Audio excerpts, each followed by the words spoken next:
एक शाम प्राची टीवी पर सीरियल देख रही होती है। तभी उसकी सास वहां आती है। अरे सीरियल में तो ऐसे मग्न है जैसे आज रात का खाना पड़ोसी आकर बनाएंगे। मुझे पता ही नहीं था आपने अपने बेटे की शादी पड़ोस में भी की हुई है। हैं? मतलब?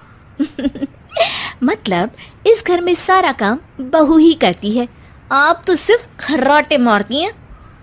अच्छा जी, फिलहाल तो तुम आराम फरमा रही हो, चलो जाओ, ये मेरे टीवी देखने का समय है। आहा, इसीलिए मुझे भगाया जा रहा है। सॉरी, अब तो बिल्कुल नहीं जाऊंगी।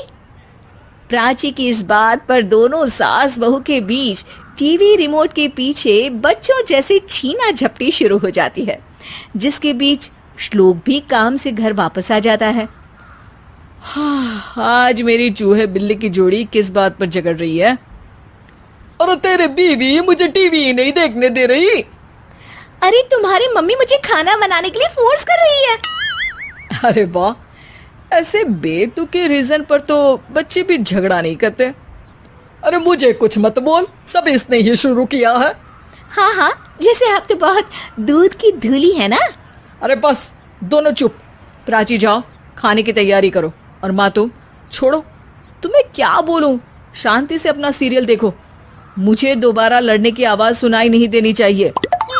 ऐसा बोलकर श्लोक वहां से चला जाता है, जिसके पीछे पीछे प्राची भी कुछ न कुछ बड़बड़ाते हुए रसोई में चली जाती है।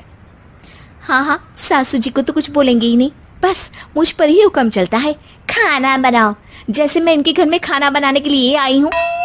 इसी तरह शाम बीतती है और रात को श्लोक और प्राची की सास खाना खाकर सोने चले जाते हैं, लेकिन प्राची गुस्से में कुछ खाए बिना काम में ही लगी रहती है। इस घर में किसी को घंटा फिक्र नहीं पड़ता, मैं खाऊं या भूखी रहूं। प्राची कुछ देर के लिए रसोई से बाहर जाती है और जैसे ही वापस आती है तो वहां दूध का भरा ग्लास देखकर हैरान रह जाती है। फिक्र पूरी है, बस दिखाना नहीं है। प्राची दूध पीकर सोने चली जाती है और अगली सुबह एक बार फिर सास बहू का कार्टून नेटवर्क स्टार्ट हो जाता है। ये तुमने ही किया है। अरे अजीब जबरदस्ती है, मैं बोल रही हूँ मैंने कुछ नहीं किया। दोनों ने मिलकर पूरे घर को पागल खाना बनाया हुआ है।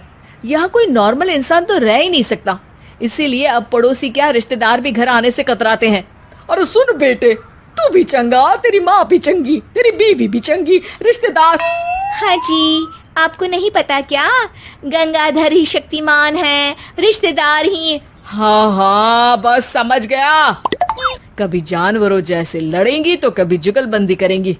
भाई मैं आप दोनों के बीच में नहीं फंसना चाहता। सास बहू की इस मनमौजी जोड़ी से परेशान होकर श्लोक अपना सिर खुजलाता वहां से चला जाता है। चलो अब मैं भी कीर्तन में जा रही हूँ।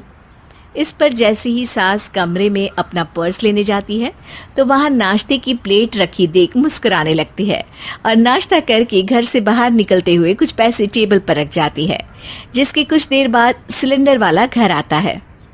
ओ मोरी मैया, मैं सिलेंडर के बारे में तो बिल्कुल भूल ही गई थी। घर खर्च के सारे पैसे भी मम्मी के पास है और श्लोक से बोला तो उल्टा 4 बात सुनाएंगे। प्राची ये सोच ही रही होती है कि अचानक उसका चेहरा चमक उठता है और वो घर में आकर इधर उधर देखने लगती है। तभी उसकी नजर टेबल पर रखे पैसों पर पड़ती है, जिन्हें वो सिलेंडर वाले को दे देती है। ये सब श्लोक देख लेता है। अच्छा बेटे, इतना बड़ा घोटाला, सबके सामने मैं तेरी दुश्मन और पीठ पीछे तेरी मेरी यारी। इस पर श्लोक एक प्लान बनाता है और शाम को सब एक साथ बैठे होने पर बोलने लगता है। माँ, तुम दोनों की बहुत लड़ाई होती है, इसलिए मैं सोच रहा हूँ कि प्राची को उसके घर छोड़ाऊं, इससे वो भी खुश रहेगी और तुम भी। अचानक श्लोक की ये बात सुनकर सास बहू शौक से उसकी तरफ देखती हैं। अरे ऐसे कैसे घर छोड़ाओगे, मुझे कहीं नहीं जाना। अरे तुमने बोला नहीं पर मैंने सुन लिया, तुम्हें मम्मी के साथ रहना अच्छा नहीं लगता, मुझे पता है। अरे वो, अरे जब बहू खुद कुछ काम बोले तो वो तुझे सुनता नहीं, और अब जो इसने बोला ही नहीं वो तू समझ गया। जब उसे नहीं जाना तो फिर जबरदस्ती क्यों कर रहा है? अच्छा, फिर आपको मौसी के घर छोड़ाता हूँ, बस अब आप दोनों एक घर में एक छत के नीचे नहीं रह सकती। मैं इस टॉम एंड जेरी की जोड़ी को और नहीं झेल सकता। है? ऐसे कैसे नहीं रह सकते? तुम्हें इतनी दिक्कत है तो तुम्हारा बोरिया बिस्तर पैक कर देती हूँ, लेकिन मम्मी जी कहीं नहीं जाएंगी। बिल्कुल यही सुनना था मुझे। अगर दोनों में इतना ही प्यार है फिर हर वक्त ये लड़ाई का नाटक क्यों करती हो? देखा मैंने कैसे माँ किचन में दूध रखती है और तुम उनके लिए कमरे में नाश्ता रखती हो, और कैसे वो पहले ही तुम्हारी दिक्कत समझकर घर में पैसे रखकर बाहर जाती है। अरे भाई, इतना ड्रामा तो डेली सोप में भी नहीं होता जितना तुम दोनों ने इस घर में फैलाया हुआ है। तू हमें टॉम एंड जेरी बोलता है ना, तो याद कर वो दोनों भी एक दूसरे को बाहर वालों की बुरी नजर से बचाने के लिए हमेशा सबके सामने लड़ते थे, लेकिन अकेले में दिक्कत के समय मदद भी तो करते थे। बस हमारा रिश्ता भी कुछ ऐसा ही है।